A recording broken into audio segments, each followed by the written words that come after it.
A Florida mother is suing AI chatbot company Character.AI for her 14-year-old son's suicide in February.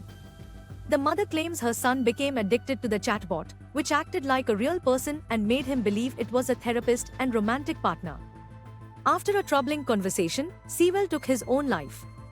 The mother accuses the company of creating dangerously realistic interactions that harmed her son. The company has since added safety measures and apologized for the situation. The lawsuit also targets Google, claiming it played a major role in developing Character.AI's technology. Sewell started using the chatbot in April 2023 and withdrawn, quitting activities like basketball.